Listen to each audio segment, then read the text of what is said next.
So hello guys, marami nga pala nagtatanong sa inyo kung paano nga ba gamitin yung JD Mod menu, yung text files nito.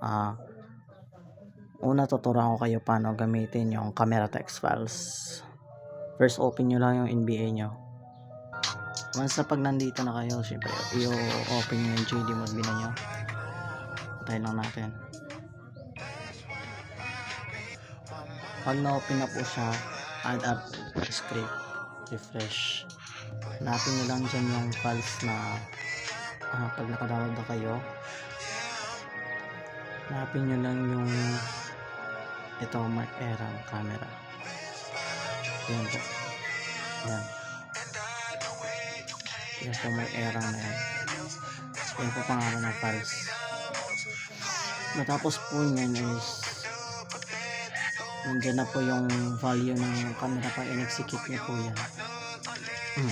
Pag in-execute ko po yan, automatic na po yan dyan sa player lock na camera. Tignan natin in-game.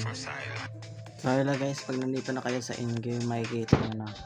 Check nyo yung camera. Tignan natin 5 of negative 5 yan ha. Sisirain ko yan ha. Kapag in-on ko yan, in-execute ko yan, automatic na ako yan. Negative 10, negative 10.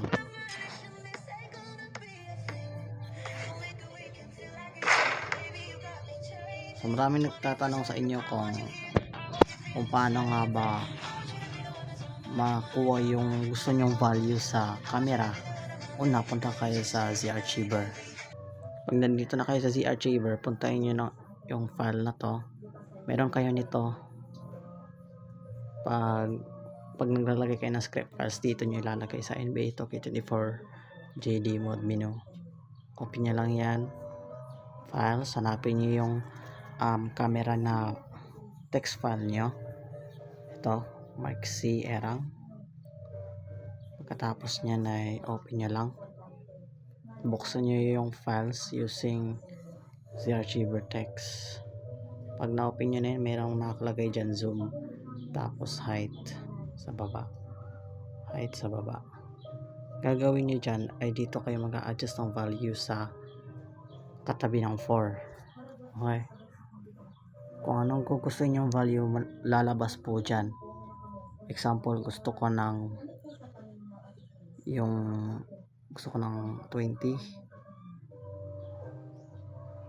Tapos dito 4.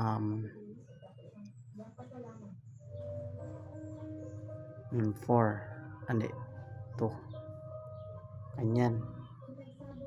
1. Save nyo lang. Then buksan nyo ulit yung ano nyo, VA. Tapos po yun ay i-refresh nyo lang. Pindutin yung refresh. Tapos execute ulit. Tapos babago na po ng value yung camera nyo. Tapos pwede nyo po yun lagyan ng round 5. Yung step nga sa TikTok, pwede nyo yung lagyan ng ganyan. Depende na po yan sa inyo.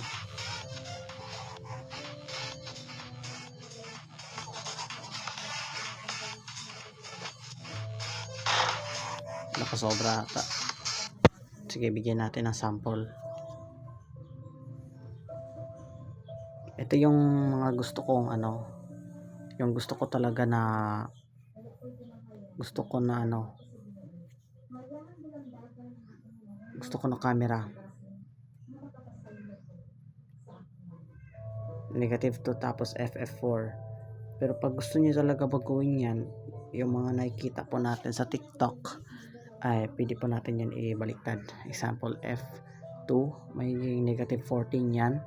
Tapos ito lagyan nyo lang ng example 5. After ma-save, exit, balik sa dito, refresh, hanapin yung file, execute. Tapos ganito na po magiging tsura nyan.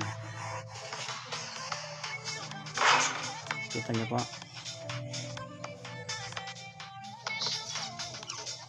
Yan po yung camera.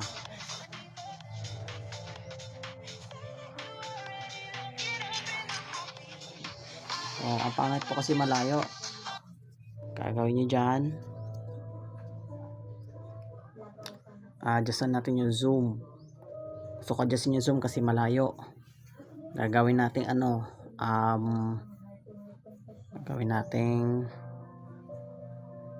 baga 17. Save.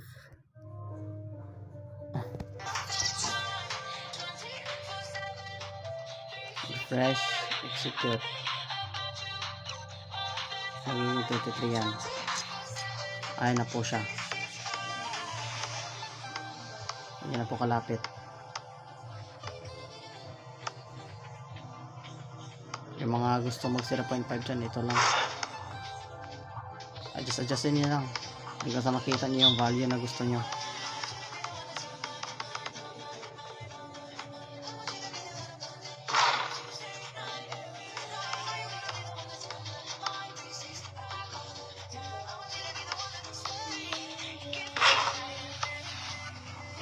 Hindi po naka fast dock yung ano ko sadyang mabilis lang po talaga mag dunk kasi naka 8 footer po yan tingnan nyo sa height.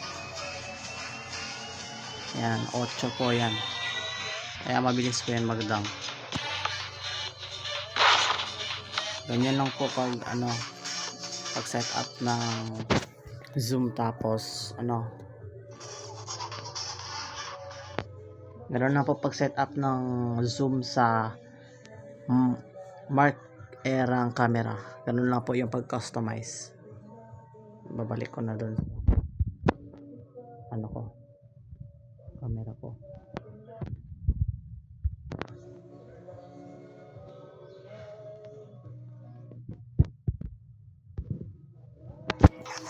Ito po talaga yung camera ko kasi balance lang.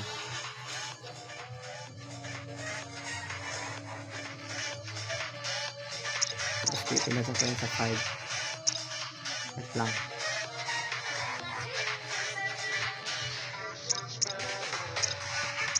Ito po yung cam. Tapos tatanggalin po natin yung drone kasi ayoko ng drone. Hindi po ako mahilig lang yung drone Yan lang po talaga yung camera ko.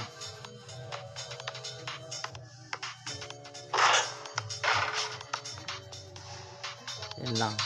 Salamat sa panonood.